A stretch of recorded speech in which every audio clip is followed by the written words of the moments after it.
it's okay if I share links in the chat. Right? Absolutely. Okay.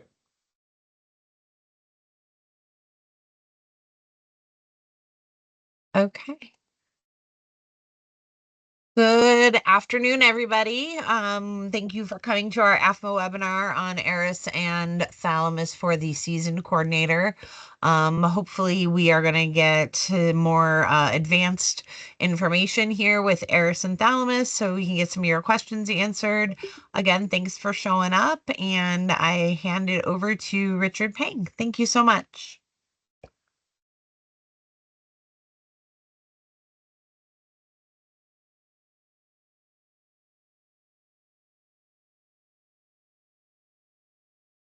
I think you're muted, Richard. I can't hear you.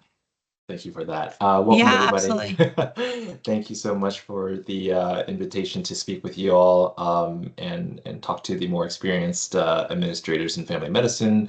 I know we've kind of held this session before in prior seasons. This year will be a little bit different in that for my portion, I'll be focused on the changes that are going on in the application itself.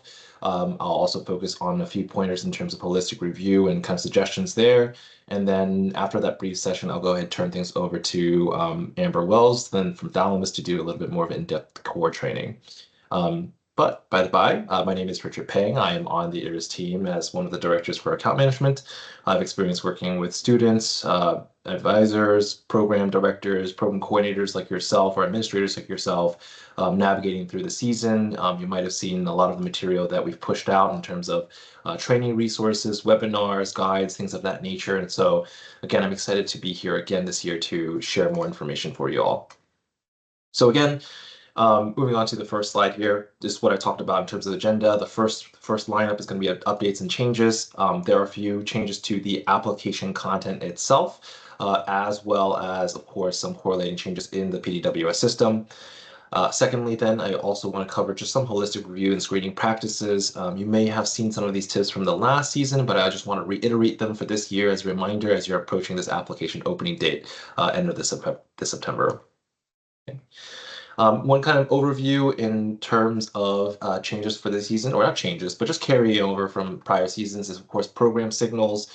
For those of you in programs who are opted in and ready to receive program signals for family medicine, that was at around 93%. That's right at the overall mark for all programs across the board. So definitely keep an eye out for those in your application review material.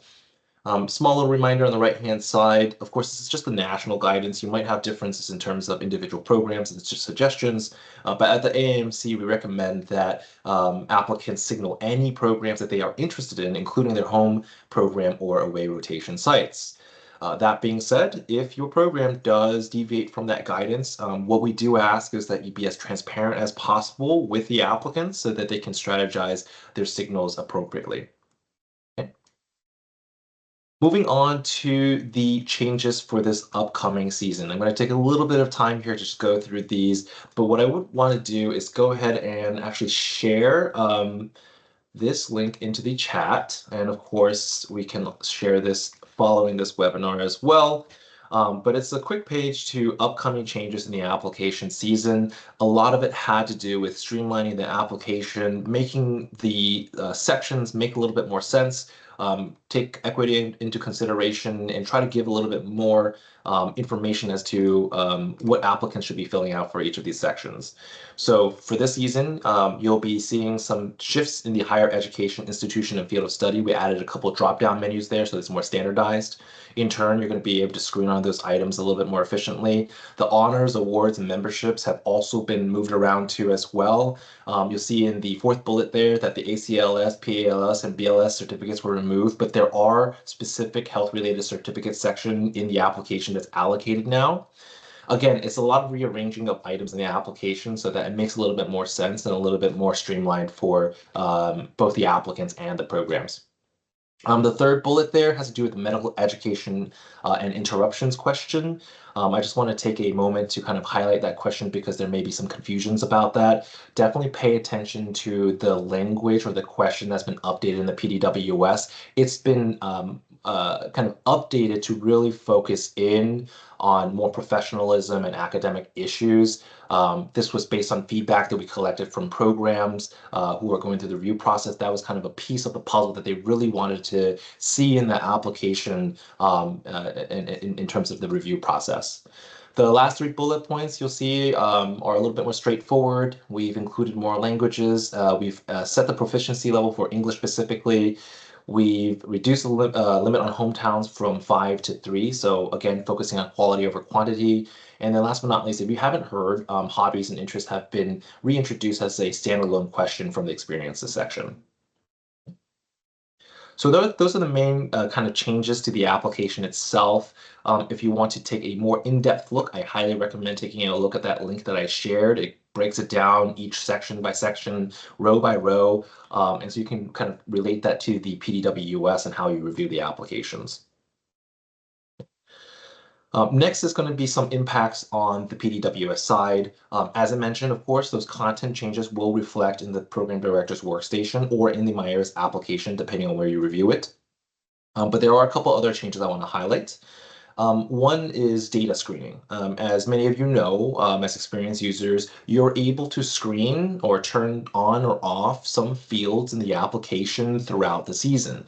This might be demographic information like their gender, their photos, or maybe something as more part of the review process like geographic preferences. These can be turned on or off throughout the season so that you can kind of avoid any sort of biases in the review process and have control over that. Based on some legal review in terms of the application, we did have to make a change this year. The institution super users will have to be the first touch point to configure your data fields in the PDWS.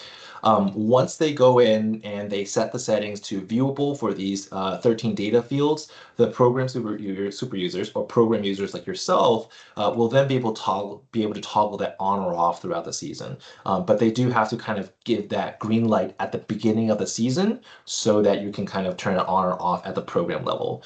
Naturally, of course, if you work closely with your DIO, with your GME office, you can just work with them directly.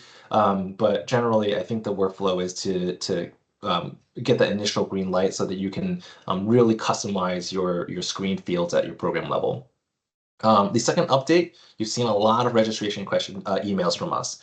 The reason is because there's new questions in that registration process that asks for any general research questions, document requirements, whether or not you adhere to any sort of interview timeline, and of course, these visa sponsorships that your program allows. This is again based on two kind of key pieces of feedback. Applicants and advisors wanted a little bit more transparency so that they can apply appropriately and apply more strategically. And additionally, we've also heard from programs where they would like to be able to showcase their information about themselves so that applicants, again, they can get more quality of applicants rather than quantity.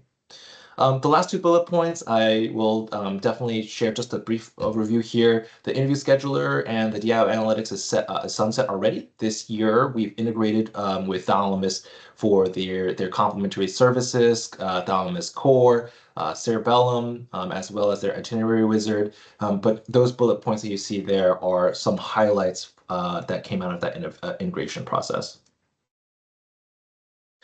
The next piece here has to do with the recruitment flow. This is just to kind of give you an idea of what it looks like in terms of that process. Remember, the PDWS isn't going away. It's still your first point of access to receive those MyERAS applications and receive that applicant material, documents, applications, so on and so forth. Once you move on to the next phase in terms of application review, that's where you can have a couple of choices that's built into the API. If you want to continue to use the PDWS tools, you can continue to do so in the system. If you'd like to review in Cortex, there's a built-in process where you can just kind of select the applicants that you'd like and then push them to Thalamus Cortex. But that's up to you as a program and which process you'd like to use. And then thirdly there, for the interview process, remember the PDWS interview scheduler has been sunset. sunsetted. So the Thalamus core is going to be the main tool for scheduling there that's available. It's not mandatory, it's not obligatory, but it's highly recommended. And there's a reason why we collaborated with the Thalamus here. This was based on feedback from programs. They're highly innovative, they're a very effective tool, and they've got great customer service in terms of working with you all to train you on the aspect. On the right-hand side there, you'll notice that the API kind of all feeds into Cerebellum for data analytics. This is where that DIO analytics has been sunset. A lot of that have been imported into Cerebellum. A lot of the existing data in Cerebellum also exists. This is really for that process improvement and for that piece, potentially either throughout the season or at the end of the year when you need to take a look and do a retrospective on your process and applicant pool. Okay. So those were my main things in terms of changes for this upcoming season. I'll go ahead and cover the next session a little bit more briefly since it's more so reminders. But again, we understand the context, right? There's a high number of applications. You want to find the right applicant, and you want to make sure you use the tools appropriately and make sure you have the right mindset approaching this so you can, again, sift through all these pieces and get the right applicants at the end of the season. One of the pieces that we keep pushing, of course, is holistic review. Maybe sometimes it might be misconstrued as a lot of these kind of myths on the left-hand side. But as I described to you all last year, remember that holistic review is just a method in terms of approach to the application review process. You want to make sure you use the tools that are available. You want to be specific and clear about what standards and criteria you're measuring by.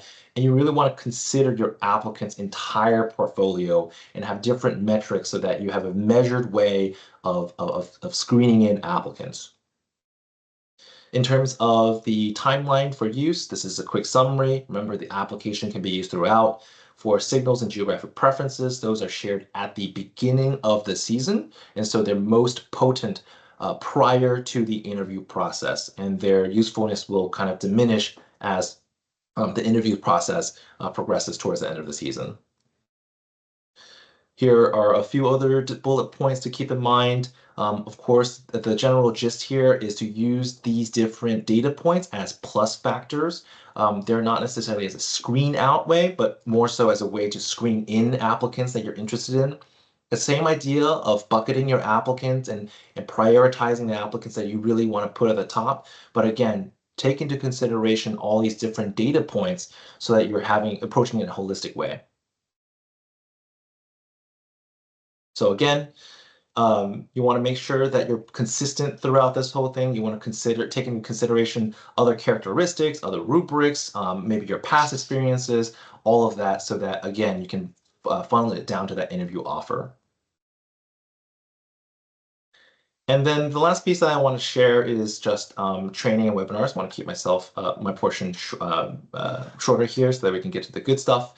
One thing that I want to highlight is, of course, we have recorded many webinars already, going through the registration process, going through the filters and things of that nature. I know many of you are experienced, so you might have all those basics down, but you might want a refresher, or you might want to get a little bit more in-depth look in the tools in the PDWS itself. So definitely welcome to take a look at those recordings. What I do want to highlight on September 12th is the Enhancing Residency Selection with the AMC Holistic Review Framework. This will be a new webinar kind of presented by our Holistic Review team at the AAMC. This past summer, they've been taking the time to really restructure their framework to also be relevant and resonating with the transition to residency phase in terms of the residency applications and program review process. So definitely I want to highlight that webinar in particular so that you can attend it and get a good idea there. And again, it's about that mindset, making sure you have the right perspective going into this application season. And then I'd be remiss if I didn't mention a couple other resources. I'll throw a couple other links into the chat itself for you all to share at the end. But these are just some helpful pages in terms of statistics and research that's available about program signals, about geographic preferences, as well as other resources as well. One thing that I want to really highlight is our Getting Started guide. It's a document that we've released in the past before, but it really just kind of gives you a quick, oops, sorry, that is the same link as the earlier one. Here we go. There we go. So this is the getting started guide. If you just want a quick summary of what we've talked about just now, as well as the expected filter changes that comes along, this is a great summary to kind of go back, take a look at your existing filters in the PDWS, and if you need to edit them, i.e. kind of fix them so that the retired filters aren't there anymore, this would be a great way to kind of track those particular criteria. But again, if you want to get a summary, this is where you can kind of catch that information. But otherwise, I'm going to go ahead and take a moment here to say thank you all for this particular section. I know there's a lot of changes that are coming up. If you have any additional questions, feel free to reach out. And I'll go ahead and turn it over to Amber for the Thalamus training session. Thank you, Richard, and thank you to Becky also for inviting me to join this session. And I apologize, I'm fighting a bit of a cold still, so if anyone has any trouble hearing me, please just let me know and I'll try to adjust. All right, so we're going to get started on just touching base on some housekeeping things, what we can do to get started for the season and in preparation for the season, and then what's new, some of the things that have changed over the past year in between the seasons and what you can look forward to seeing as an update. I'm dropping in the chat a copy of our user guide that includes a getting started checklist, as well as a roadmap to follow as you're building out your Thalamus profile for the season, and as well as that checklist, the roadmap, and then it also links into a getting started course for you to review. So bear with me while I share my screen. Just to go over one of those checklists to get started. This is going to be included in that link that I dropped in the chat. This gives you an overview of all of the things you can start working on in preparation for your season. It's also got hyperlinks that are active to our different resources, our user guides, training videos, a demo video, a quick link to user roles and permissions within Thalamus. That's super helpful as you go through adding and updating your administration page. And then a link to our online academy, which is our 24/7 learning module-based system. So the first piece you're going to take a look at in your getting started list is updating that program profile on your administration page. And that's what we recommend kind of starting with every season and just making sure it's fresh and up to date. And first in those is going to be updating your actual program profile. This is what your invited applicants are going to see once they receive their Thalamus invitation and they log on. That's going to be their first impression of your program from within the system. So you can take a look and update your program photos. If any of your logos or banner images have changed, you can make an update with that. And then your about program description. So your about program section is going to be the main body where you're trying to sell your program initially to those applicants.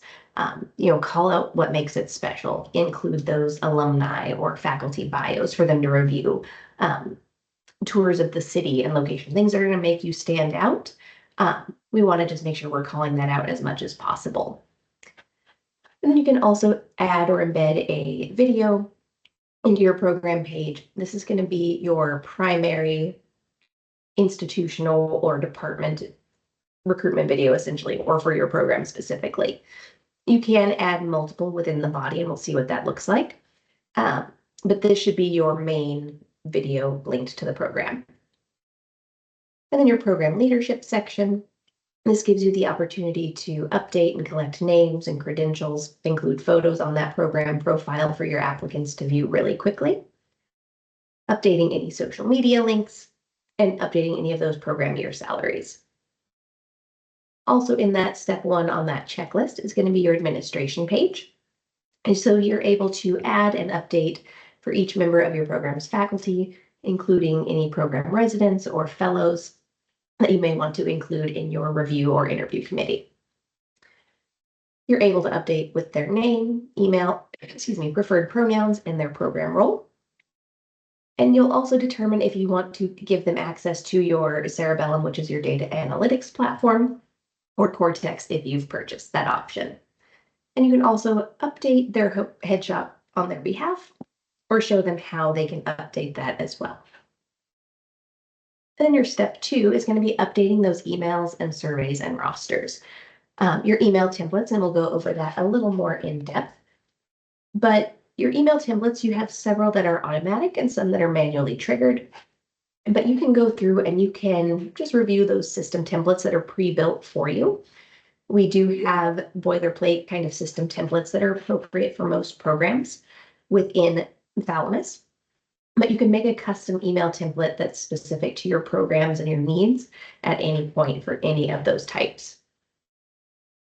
And then the same with your surveys. You can do a pre-interview, post-interview, or post-match survey type and send that out either with the invitation or externally at any point. And then there's 5 different roster layout types that will help you customize your data and allow specific attributes or qualities for your applicants to be called out and really visible and easy to see for your faculty members while they're interviewing or while you're reviewing your rank. You can update which of those different attributes you want called out front and center to make it super easy for review. And then setting up your calendar and your wait lists. As soon as you know those calendar events and your interview dates and times, jump in and start setting up your calendar. Get those built ahead of time, make out your available positions for the day. And then once you have your applicants in, you can go through and spot check and make sure you've created those correctly.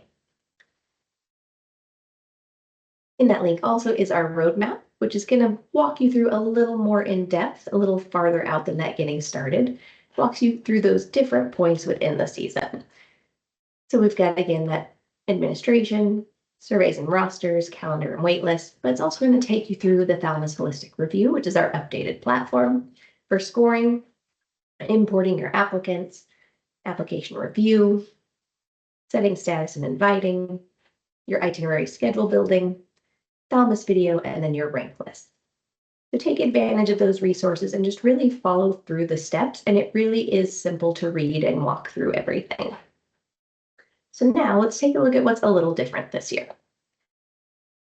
If I go to my program page, there's a couple things that you're going to see that are different for my returning Thalamus users and for my new users. We have our program track participation. This is going to work with our ERAS API. So any of those tracks that you have listed out, on your ERAS profile are going to carry over with the API, including that track name, your NRMP track number, and the number of positions recruiting. This is only going to be visible to your applicants when they're invited, as long as you've set that profile preview status to enabled. If you want just to have this for your program's reference, you don't necessarily need your applicants to see it. You can always disable any of those and they won't be able to see it. And it won't appear just like a blank option. If they're both disabled, this section will not display at all. And you can change that at any point during the season. I know I said with the API that those will automatically carry over, which is true. But if you, let's say you have a new track or you have already been onboarded and then your track is updated, you would need to manually add that for the season.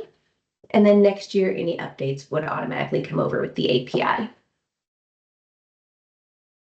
This year, our scheduling groups has replaced what was formerly our tracks system. And so your scheduling groups, you can have as many or as few as you would like, but you must have at least one. Your scheduling groups are going to allow you to group candidates together into various categories. And this is going to allow you to create scheduling preferences on your calendar. And it does get a little bit tricky when you're displaying this versus the calendar versus the applicants page. It's very much a chicken or eggs scenario. There's no right way to display this because it all kind of feeds and works together. So with scheduling groups, again, as many or as few as you would like, but there must be at least one. So for example, I've got several here. I could apply each of these to different applicants, or I could apply a single one to applicants. But these scheduling groups are going to tie directly into the type of positions that we create in our calendar. So if you don't have a preference maybe for when your applicants can schedule, if all of your calendar dates are open to all of your applicants, you might use a single scheduling group and just name it all applicants or all categorical, whatever makes the most sense. And that would just apply to all of your applicants on the dashboard. And that would be how you create all of your calendars. So just make sure that these make sense for those positions that you're creating. Also new, so we can see all of those different sections. If I move down to my rank settings, this is now going to appear here once your program is onboarded. For my returning users, if you remember, the rank settings used to be under the score tab. Now that we've upgraded our scoring platform to Thalamus Holistic Review, that lives here on the program page. So again, you still have that option to select the regular rank type or the golf rank type, wherein either your rank list is ordered with the highest #1 position given to the highest overall score, or that golf list where the highest rank or #1 is given to the applicant with the lowest overall score. The remainder look the same. As a quick reminder, if you are using Thalamus Video, once that's been enabled for your program, you're still going to want to come into your interview settings section. And you're going to select and make sure Thalamus Video is selected here. And you want to make sure you select that access granted to finalize. Okay, something else new for this season. Coming over here to my applicant dashboard, we now have the tracks applied by applicant. So this is going to be available to display those tracks that your applicants have applied to within ERAS. This is also going to be visible within your Cortex product if you've purchased that for application review. I'm not seeing anything here because I'm in a demo environment and we have very limited data that we can use for that, but you'll see this display here. Once this is active for you, if you're not seeing that, you're going to want to just make sure to come over and utilize your gear icon, change your table columns, and just make sure that that particular field is enabled. Because we do have quite a few, you can always do that search option and just search by that particular keyword. And you can always, again, reorder your columns and how they're displaying on your dashboard. So if I wanted that to be, #2 right after their preferred name, I could just drag and drop that into my preferred display. And then always make sure that you're saving those changes. Something else that's new for my administrators, I know there was a lot of concern in the past about faculty interviewers being able to see the overall score. So they weren't able to see specific scores from other people besides themselves, but they still could see that average overall score. That has now been removed, so they will not be able to view that in that applicant dashboard. It's working now, Mary Ellen. Another new option is going to be the ability to send out a notification when you've built in your itineraries. So if I navigate to my interviews tab and go to my itinerary builder, let's see. Sorry, let me look at the date that I have people scheduled to give you the better option, August 5th. You can get a clear view of what that looks like. Before, we had to send out an additional template and manually let them know that their schedule was available, right? Now, once you have published your itinerary, you're going to get this confirmation option. You're now going to be able to notify your participants by toggling that on and selecting if you want to notify your interviewers and your applicants. Once you hit confirm, they're going to receive this email template and we can preview what that looks like, letting them know that their itinerary has been published and confirming the date and the time and giving them instructions on how they can access that schedule. So again, it's helping to put the onus on the applicants and especially on the faculty for maintaining and viewing their own schedule. So that is a newer feature. We also update for the applicants and for the faculty members. They're all going to have this little printer icon in their My Schedule view. So they'll all have the option.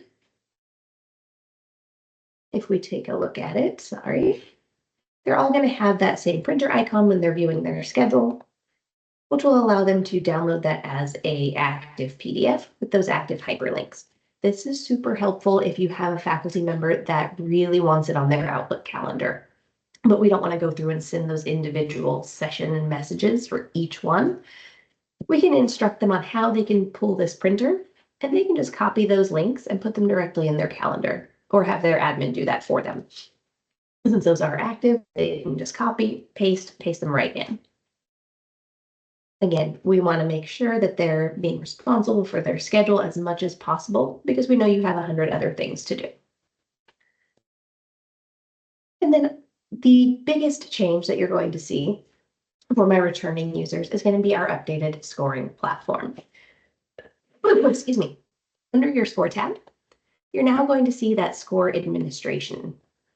This is going to take you into our Thalamus Holistic Review scoring platform. This is broken down into 4 different sections, given your competencies and questions, scorecards, reviewer weighting, and your aggregate scores. Any of your previously existing scoring is going to carry over and be marked as Legacy Core or Legacy Cortex, whatever that previous name was for the algorithm last year. It'll be Legacy followed by that. You can absolutely use those same options. And we have a really great training that breaks down how to do that. But to just give you a really quick overview, your competencies are going to be the foundation for the questions and the building of your scorecard. You absolutely do not have to break down into 100 different competencies. You can utilize one and enter all the questions you want to ask. So for example, I've got this one here for 24-25 scoring. And I've just got, a couple questions in here. But if I know I want to ask 10 questions of all my applicants, I can go through and add all 10 questions here. And if I go through just to show you, you now have the ability to make different types of questions that are going to be answered. So we have our standard score option, which can be configured with an insane range. I think it's -1,000 up to a +1,000. So you have a huge field of play here.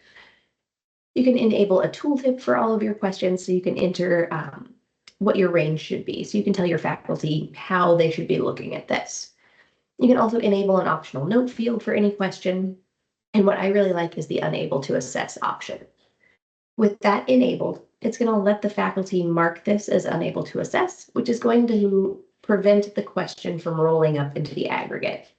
So let's say you have a faculty member that's a talker and they don't get to the last 2 questions on your score sheet. They could mark those as unable to assess because they ran out of time. And that's going to prevent the applicant from being dinged, just having a blank or a 0, just because the faculty member ran out of time. So that's a good option to have. You can also now choose the drop down and add as many choices with configurable scores. A configurable level from 2 to 10. All of this is editable, including those half steps. A Likert scale, which is configurable. And then that binary yes/no option. Once you've created all of the questions housed in those competencies, that's when you're going to build out the actual scorecard that your faculty members are going to use.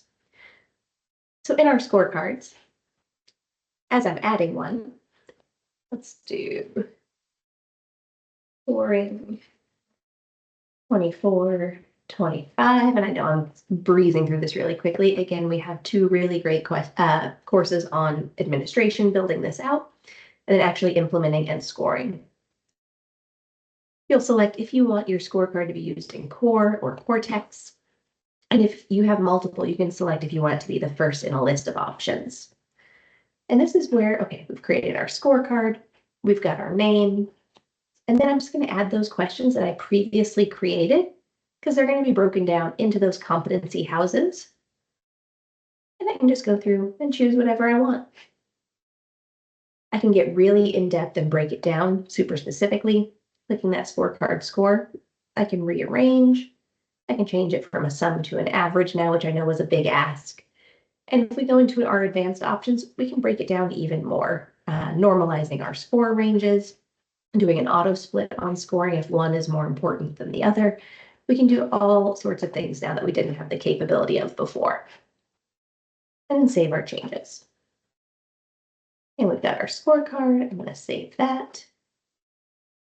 And there, you've created your scorecard with your questions to be used. And you can make this as simple or as robust and dynamic as you want. It really is just a much more broad playing field than what we had before. So you still have those options to make it super simple, but you can also make it super dynamic and in-depth. Now, if you're like me, and at any point math makes you super itchy, utilize this math tab. That's going to give you a breakdown of scoring examples, broken down by competencies and by scorecards. And if I click on each one of those, it's going to give you examples of the formulas and what that means. That is going to play into our step 4, which is our aggregate scoring and how your totals are tallied. Before we get into that, really quickly, step 3 is optional. This is where you can assign custom weights to your reviewers. So let's say you have an interviewer that loves everyone. Everyone is a 10 out of 10 no matter what. You can add that reviewer and say you only want their score to be worth 70 of what the actual total is. Because they love everyone, that's not always accurate. We want to give that a little bit more of a balance.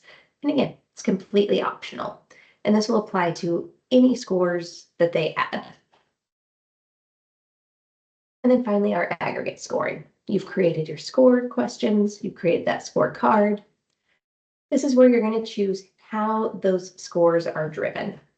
And you have 3 breakdowns. So your overall score, which is what drives your rank list, your default rank list. You can choose to have that score roll up based on those competencies, which houses your questions, or by scorecard. Scorecard is most common, but you do have the option.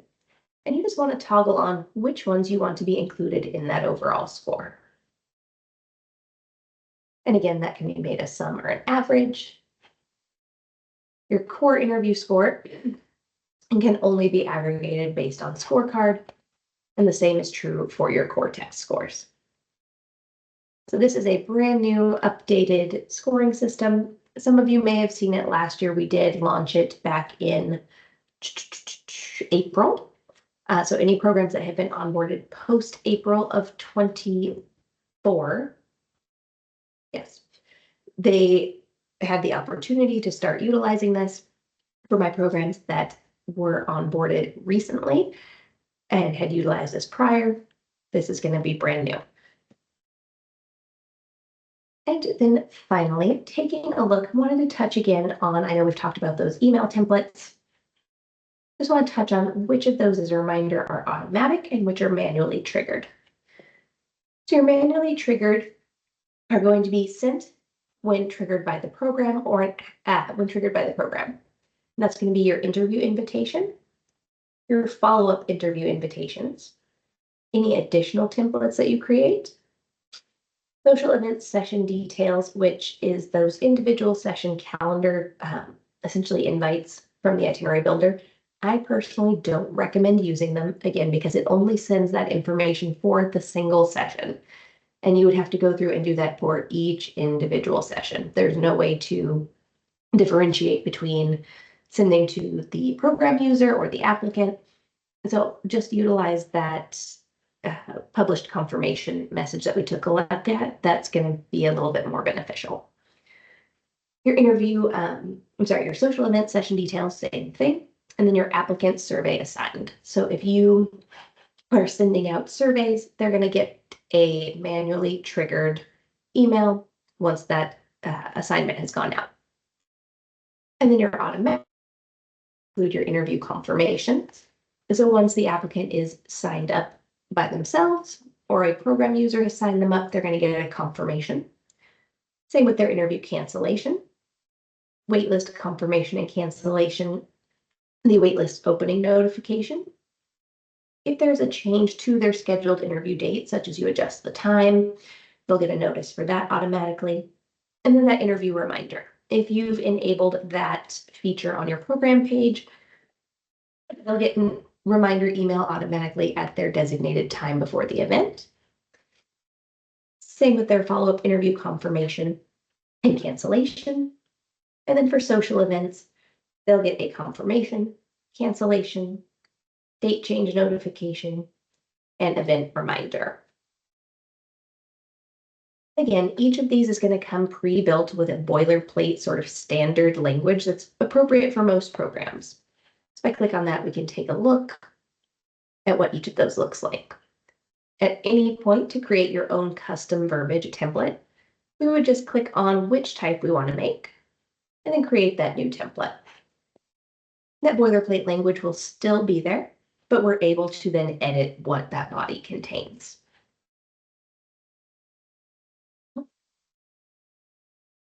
That is what is new and upcoming and touching base on some things. But I want to open up the floor for maybe any specific use case questions that you have or anything you want to take a look at. We did have a question in the chat. I believe it was when you were talking about things coming over from last year. Jill asked or had a comment saying they did not come over for fellowships. I had to enter them in, and we used Thalamus last year and did not have any changes to our programs. Okay. It may have depended on, because I know they were still working on some updates to the API, especially with that participating track option a little bit later than the opt-in date. So it might depend on when you opted in and were onboarded versus when they completed that update.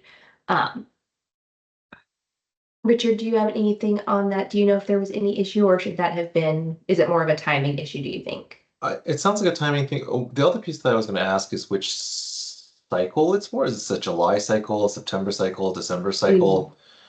If it's a December cycle program, that has not carried, the Thalamus API hasn't been implemented for that yet because it's technically still going on until well, October soon, end of October. But if it's July cycle, then yeah, then if that's the case, then definitely I would say submit a service ticket or submit an inquiry, a support ticket, excuse me, so that we could take do a deeper dive on that. She said it was a July cycle. So Yeah. go ahead and submit a support ticket. Yes, that would be my suggestion. With ERAS or with Thalamus? In this particular case, sorry, Amber, did you have something out there? Yeah, I was gonna say, I would think, and correct me if I'm wrong, I would think it would be on the ERAS end, since it would be talking from ERAS to Thalamus, but I'm not 100% sure. Yeah, I was going to just start with the ERAS side, Okay. Jill, and I'll try to keep track of the support ticket. If you have like a ticket number that they reply back with, go ahead and shoot an email to me just to forward the inquiry, so then I can at least just track it, right? And again, it depends on the data, it depends on potentially whether or not it's been screened. There's a lot of different factors that can be taken into consideration. But without that kind of context, it'll be a little bit hard to troubleshoot. And it looks like she's already gone ahead and entered the information, but maybe she can still submit a support ticket to make sure that it happens next year. I just remembered something that is newer for this year too for my returning users before I forget. With our administration tab, sorry about that. We're going to see it looks a little different. So we have this features column now. For any of your existing users, if you need to update their access, you can now click directly into this features column without having to open and edit their full profile. So if I were to click on that or the edit button, it's going to let me just choose what I want to include, and it's going to update. I can also do that in bulk. If I were to click on multiple users and then use my actions button, I can update a role in bulk. I can manage features, and I could remove from the program. So if I had, 4 or 5 faculty members that are no longer participating, I could mark them and remove in bulk. You also now have the option to upload in bulk. Any of your program users that are in your PDWS should carry over. But let's say you have some that aren't part of your PDWS, but you have a list you can go through still and add those manually. But if we do the import from CSV, it's going to open up this new modal where you can download a CSV file. Once you open that up, it's going to give you, opening on another screen, 1 second. There we go. It's going to give you sort of this example here with information to fill out. The only 4 columns that are required are going to be that first name, last name, email, and the program role. You can also add their pronouns, phone, degree, AAMC, and you can also choose if you want to enable feature access and have that updated all at once as well. So you would mark yes for Cortex or yes for Cerebellum, or mark it as no, or leave those blank. Once you've filled those out, I would go back to my add user, choose my file, choose my file again, and so I've got my program user import. And it's going to show you, I have all these in here, so it's going to show me as an update, but it's going to give me my total records, if there's any valid or invalid options. And I can take a look here and see what that breakdown is. And I can also see their access. Then once I complete, it's going to move them over in bulk into my administration list.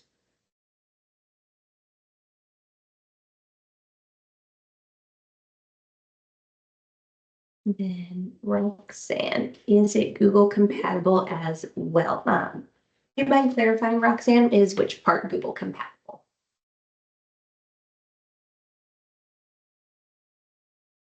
You can go ahead and unmute too if you want to talk.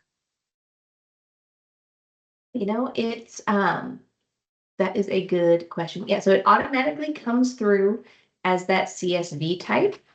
So it would need to be a CSV in order to come over. You could definitely build it out in Google, but you would need to do that that conversion.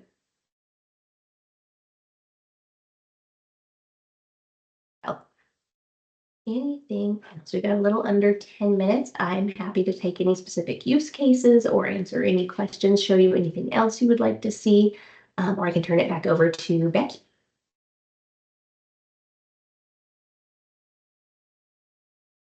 Is there anyone on that has any specific questions they'd like to ask? You can either put it in the chat or feel free to unmute and ask the question. Oh, here we go. Oh, that's just Richard. Thank you, Richard.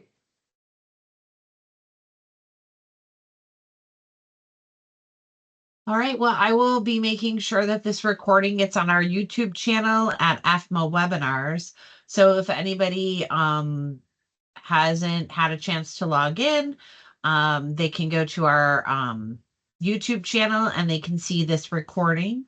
If you have questions, I believe Richard for ERAS, he put his email in the chat.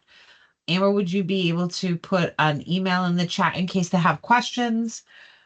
And then I can also put my email in the chat in case there's something that I can do to get you to where you need to go.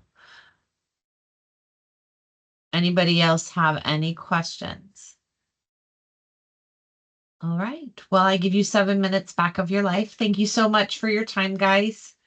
I appreciate you. We'll be reaching out again next year, I'm sure. Thank you so much. Thanks, everybody. Thank you. Thank you. Take care. Best of luck.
This is it.